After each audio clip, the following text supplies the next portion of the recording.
巴厘道行車隧道內發生一宗連環命案，現場發現。Sir，我要打個電話。喂。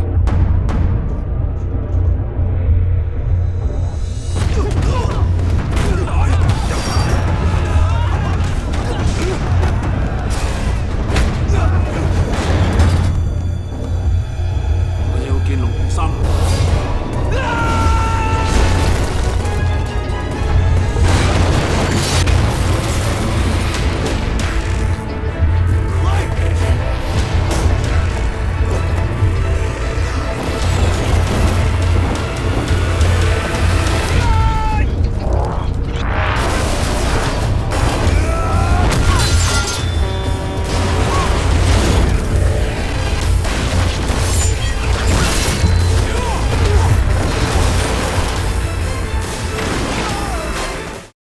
መላ አካላቱ በደም የተጨማለቀ አንድ ሰው ወደ ፖሊስ ጣቢያ በመሄድ ሰው ገሎ እንደመጣ ይነግራቸዋል። ይህን ያዳመጡ ፖሊሶችም ተደናግጠው ሰውየውን ይዘው ያስሩታል። በህጉ መሰረትም ስለ ግድያ ሁኔታ አንዳንድ ጥያቄዎችን ሲያደርጉለት ሰውየውን መልሶ ከጠላቱ ጋር ሲፋለም እንደነበረና አሁን ላይ ግን ይህን በማድረጉ እንደተጸጸተ ይነግራቸዋል። ከዚህ ክስተት በኋላም 3 ዓመታት አለፉ። ሉክ የተባለች አንዲት የፖሊስ መኮንንም በቅርብ የተፈጸመን አንድ አሰቃቂ ግድያ ስትመረምር እንመለከታለን። የሞተው ሰውን ቦክሰኛ ሲሆን የሰውነቱ አብዛኞቹ አጥንቶቹ ከመሰባበራቸው በተጨማሪ አይኑ አካባቢ እየደማ ነበር። ምንም እንኳን ማቹ ገዳዩን ለመታገል ብዙ ቢሞክርም መሞቱ አልቀረም ነበር። ሁኔታው እንደሚያሳየው ከሆነም ገዳዩ በፍልሚያ ችሎታ እጅግ የተካነ እንደሆነ ነው። በሌላ በኩል ደግሞ ቀደም ሲል ከ3 ዓመታት በፊት ሰው ገሎ የታሰረው ሞ የተባለው ሰው እስር ቤት ላይ ከበፊቱ በተለየ በጥሩ ሙድ ቀኑን ሲያሳልፍ እንመለከተዋለን። ወደ እስር ከገባም ድፍን 3 ዓመታት ያስቆጠረ ሲሆን አሁን ላይም ህይወቱን በጥሩ ሁኔታ ያለምንም ግጭት እየገፋ ነው። ምንም እንኳን በእስር ቤት ውስጥ የሚያስጨንቁት ሰዎች ቢኖርም ሞ ግን ብዙም ምላሽ አይሰጣቸውም ነበር። በዚህ ወቅትም እንደ ድንገት ወደ ቲቪው ሲዞር የግድያውን ዜና ይመለከታል።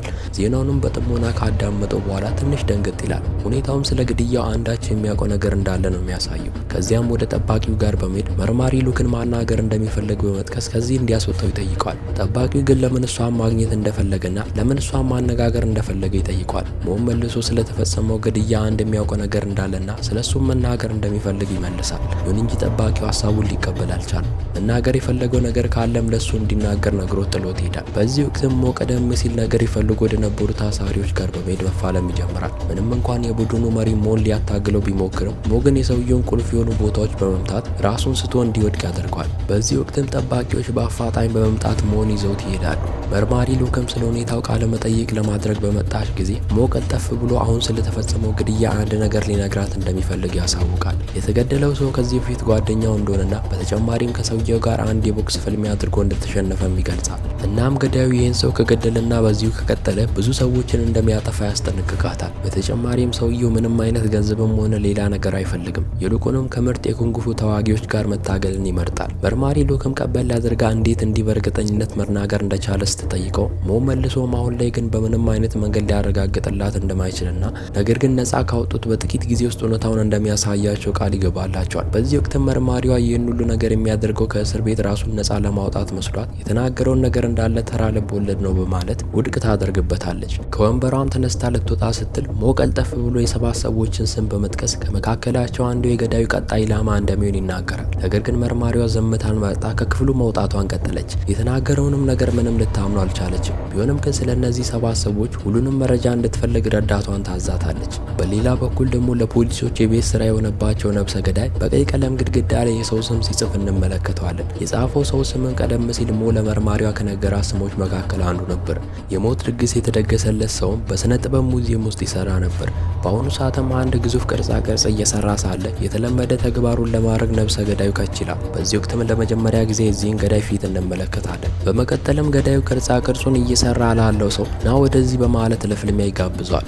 ሰውየውም ጥቂት የፍልሚያ ችሎታ ስላለው ያለምንም ማቅማማት ተስማምተው ጦርነቱን ይጀምሩታል። የነብሰ ገዳዩ አንደኛው እግር ሶል በጣም ከፍታ ያለው ስለነበረ በቀጫጭን እንጨቶች ላይ በሚዘሉበት ወቅት ሚዛኑን ለመጠበቅ አልተቸገረም ነበር። እንደሚታየው ከሆነም መጀመሪያ ላይ ሁለቱም በእኩል በሚባል ችሎታ እየተፋለሙ ነበር። ቢሆንም ግን በስተመጨረሻ ገዳዩ የዚህን ሰው እግሮች በማጥቃት ይሰባብራቸዋል። እግሩን ከተሰበረበት በኋላም ሰውየው ራሱን መከላከል ስላልቻለ በከፍተኛ ድብደባ ነፍሱ ታልፋለች። በሌላ በኩል ደግሞ መርማሪ ሉክ የገዳዩ ኢላማ እንደሚሆኑ ሞ የነገራቸውን የሰባቱን ሰዎች መረጃ ስትፈትሽ እንመለከታለን። በሰዓቱ ምንም ነገር አልገባትም ነበር፣ ምክንያቱም የተጠሩ ሰዎች ሁሉም የተለያየ ቦታ ላይ የነበሩ ሲሆን በተመሳሳይ መልኩ ደግሞ ሁሉም የማርሻል ችሎታ አላቸው። መርማሪዋም የሁሉንም ሰው መረጃ እየፈተሸች ሳለም ከመካከላቸው አንዱ ዛሬ መሞቱ ትደርስበታለች። ሞንም በፍጥነት ለጥቂት ቀናት ከእስር ካስወጣችሁ በኋላ አንድ ላይ ለመስራት ይስማማሉ። ከወጣ በኋላ ሞ ስለ ገዳዩ አንዳንድ ነገር መናገር ይጀምራል። ገዳዩ ሰዎችን ለመግደል የተለያዩ ዘዴዎችን እየተጠቀመ እንደሆነም ይረዳሉ። መጀመሪያ የገደለው ሰውን በእጁ እንደታገለና አሁን ላይ የገደለውን ሰው ደግሞ በእግሩ ነበር የጨረሰው። ሞ ስለ ገዳዩ አንዳንድ ነገር እየተናገረ ሳለም በሌላ በኩል ደግሞ ገዳዩ በተጨማሪ አንድ ሰው ይገላል። ሞና መርማሪዋም ወደ ቦታው ሲደርሱ የተገደለው ሰው በመስኮት ተወርውሮ እንደሆነ ይመለከታሉ። በሟቹ እጅ ላይም አንድ ምልክት ነበር። በተመሳሳይ መልኩም በመጀመሪያ የሞተው ሰው ክንድ ላይም ይህ ምልክት ነበር። በዚህ ወቅትም ገዳዩ ከአካባቢው ሳይርቅ ከላይ ሆኖ ፈገግ እያለ ሲመለከታቸው ሞ ወደ ላይ ቀና ብሎ አይን ላይን ይተያያሉ። በዚህ ወቅትም ሞ ከፈገግታው በመነሳት ገዳዩ እሱ እንደሆነ ይደርስበታል። በፍጥነትም ሊይዘው ማሳደዱን ይጀምራል። ሆኖም ግን ሊይዘው አልቻለም ነበር። በዚህ ጊዜ ሞ ከፖሊሶቹ ለመሸሽ አጋጣሚውን በማግኘት በፍጥነት ወደ መንደሩ በመሄድ ሚስቱን ይገናኛል። በዚህ ወቅት ሞ ቤት ውስጥ አንድ ቁልፍ የሚመስል ነገር አግኝቶ በላዩ ላይ ደግሞ አንድ ምልክት ይመለከታል። ሞ ይሄን ነገር በተመለከተ ጊዜም አንድ ነገር ይገነዘባል። ነገርየው ገዳዩ ሰው በገደለ ቁጥር ይህን ምልክት ይተው ነበር። ሚስቱንም ወደሱ ከጠራት በኋላ ይህን ነገር ከየት እንዳመጣችሁ ሲጠይቃት ሚስቱን መልሳ አንድ ከማርሻል አርት ትምህርት ቤት መጣው የሚል ሰው እንደሰጣት ትነግረዋለች። በዚህ ጊዜ ሞ ገዳዩ ለሱ አንድ ሊነግረው የሚፈልገው ነገር እንዳለ ይረዳል። በዚህ ወቅትም ታሪኩ ወደ ኋላ ይወስደንና የነፍሰ ገዳዩን የኋላ ታሪክ ያስቃኘናል። በሰዓቱ ሚስቱ ከባድ የሆነ የካንሰር በሽታ ስለነበረባት ነፍሷ ሊወጣ እያጣጣረች ነበር። ሚስቱንም ከሚባለው በላይ በጣም ይወዳት ስለነበረ እለት ተዕለት እሷን ለማስታወስ በሚል ማርሻል አርት ለመማር ይወስናል። ወደ አሁኑ ጊዜ ስንመለስ ደግሞ ሞና ሚስቱ ያንን ምልክት ወደ አንድ ታሪክ ጸሐፊ ጋር ይዘው ትሄዳሉ። ስለ ታሪካዊ ነገሮች የሚያውቀው የታሪክ ምሁርም ምልክቱ በማርሻል አርት ለተሸነፉ ሰዎች የሚሰጥ እንደሆነ እየተናገረ ሳለም አጠገባቸው የነበረ አንድ ሰው ስለ ገዳዩ ማንነት እንደሚያውቅ ይናገራል። በአቅራቢያው ባለ መንደር ውስጥ ይኖር እንደነበረና ባልተለመደ ሁኔታም አንደኛው እግሩ ከሌላኛው ያነሰ ነበር። ቢሆንም ግን ሚስቱ እንደ ባል እንደተቀበለችውና ነገር ግን ከጥቂት ዓመታት በፊት ሚስቱን በሞት እንዳጣም ይናገራል። በዚህ ወቅትም ሞ ወደ መርማሪዋ ጋር በመደወል የገዳዩን ቦታ እንደሚያውቅ ይነግራታል። ወደዚያ ቦታ ሄደው እዚያው አካባቢ የምትኖረን ሴት ሲጠይቋትም ገዳዩ ከቤቱ ሲወጣ አይታው እንደማታውቅና ስራ ፈቶ ቀንም ሙሉ ማርሻልን ለማመድ እንደነበረም ትናገራለች። ሚስቱን ጨምሮ በህይወቱ ውስጥ ያለውን ነገር ሁሉንም አጥቷል። እናም አሁን ላይ ዓላማው በዓለም ላይ ምርጥ የማርሻል አርት ማስተር መሆን ነው። ለዚህም ሲል ሁሉንም ሰው መግደል ቢገባውም ይገላል። በሌላ በኩል ደግሞ ገዳዩ እንደተለመደው ወደ አንድ የማርሻል አርት ማስተር ጋር በመሄድ በሰይፍ እልም ያለ ጦርነት ውስጥ ይገባሉ። ምንም እንኳን ሰውየው ትንሽ ሊያታግለው ቢሞክርም ገዳዩ ግን አንገቱን ቀንጥሶለት ይጨርሰዋል። ይህን ግድያ የሰማችው መርማሪዋም አሁን ላይ ነገሮች ከሚታሰበው በላይ እየፈጠኑባት ስለነበረ ይህን ነገር በቶሎ ማስቆም እንዳለባቸው በመናገር ሞ ስለ ገዳዩ የደበቃን ነገር ካለ እንድትነግረው ትጠይቀዋለች። እንደ እውነቱ ከሆነ ሞ አንድ ነገር ደብቋት ነበር። ቀደም ሲልም እስር ቤት ውስጥ በነበረበት ወቅት ገዳዩ ለሞ አንድ ደብዳቤ ልኮለት ነበር። እሱም ሁለቱም እንዲፋለሙ እየጋበዘው ነበር። ከብዙ ጥረት በኋላም ፖሊሶች በተሳካ ሁኔታ የገዳዩን ቤት አግኝተው ወደዚያ ያመራሉ። ይሁን እንጂ እዚያ ሊያገኙት አልቻሉም ነበር። ይልቁንም ቤት ውስጥ የነበረው የሚስቱ አጥንት ነበር። ፖሊሶችም ይህን ሲመለከቱ ገዳዩ በእርግጠኝነት ተመልሶ ወደዚህ እንደሚመጣ በማሰብ ለትንሽ ቀናት እዚሁ ለመጠበቅ ይወስናሉ።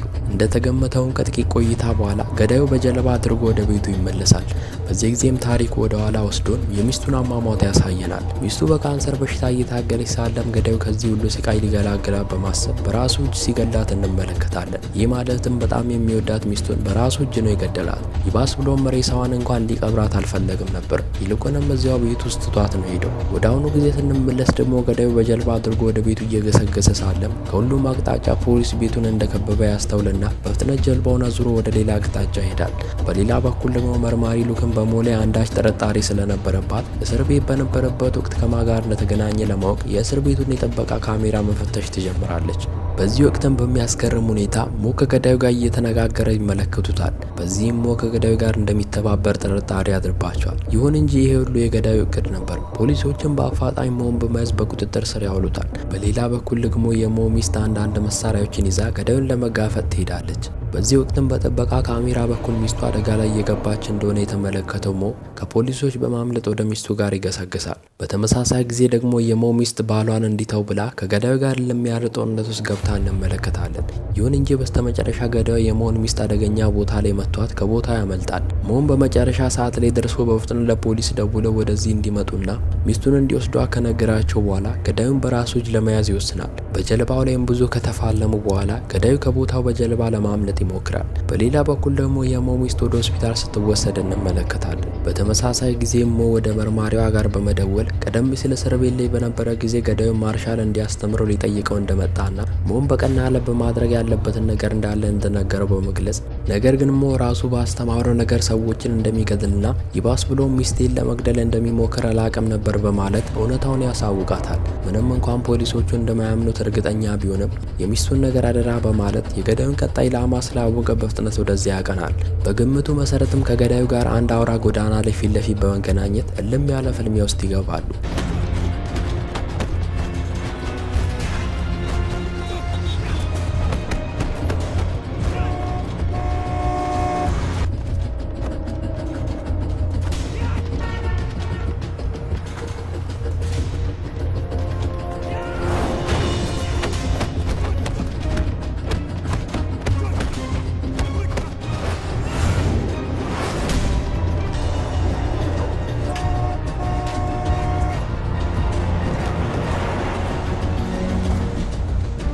መጀመሪያ ላይም ሁለቱም በተመሳሳይ ችሎታ እየተዋጉ ነበር። በዱላና በእጅ እያደረጉ ብዙ ከተፋለሙ በኋላ መርማሪ ሉክ በመሃል መጥታ ገዳዩ ላይ ተኩሳ ትገለዋለች። ተጨማሪ ኃይልም በፍጥነት ወደ ቦታው በመምጣት ሞን ወደ ሆስፒታል ይወስዱታል። ከዚህ በኋላ ሞ ወደ እስር ቤት ተመልሶ የእስር ጊዜውን እየወሰደ ሳለም መርማሪዋ መጥታ የዋስትና መብቱ እንደተጠበቀ ተነግረዋለች። በስተመጨረሻ ሞ ከቤተሰቡ ጋር ተገናኝቶ ፎቶ ሲነሳ እያስመለከተን ታሪካችን ይጠናቀቃል።